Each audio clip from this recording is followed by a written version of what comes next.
Hey everyone! Today I'm diving into a fascinating topic that often stirs up quite a bit of discussion and debate: the relationship between modern wars and biblical prophecies.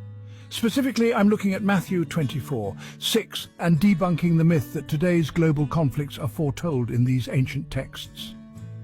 So let's get right into it.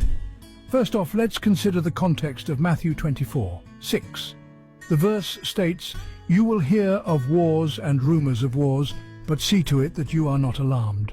Such things must happen, but the end is still to come."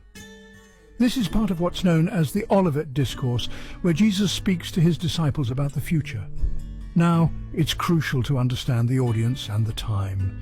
Jesus was speaking to his contemporaries, people living in an era vastly different from our own. They experienced life and conflict in a way that we can barely imagine today. Back then, a regional skirmish could have seemed like the end of the world to a small, isolated community.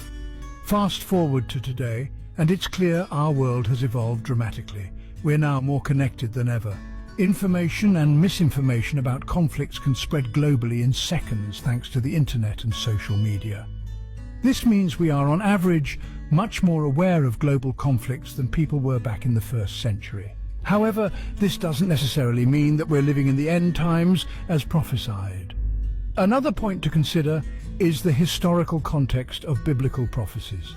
Many theologians and historians argue that the prophecies of the New Testament, including those in Matthew 24, were primarily about events in the near future to those living at the time, particularly the destruction of Jerusalem and its temple in 70 AD. This event was a pivotal moment in Jewish history and had a profound impact on the early Christian community. So when we take a step back and look at the scriptures with this perspective, it becomes apparent that trying to link these ancient prophecies directly to our modern-day conflicts might be a stretch. It's important not to interpret these texts in isolation, but rather within their historical and cultural context.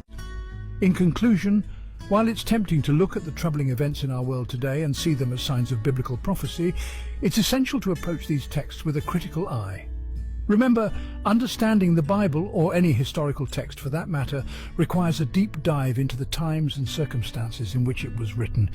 Thanks for tuning in, and I hope this discussion sheds some light on a topic that is often misunderstood. Keep exploring, keep questioning, and most importantly, keep learning. Until next time.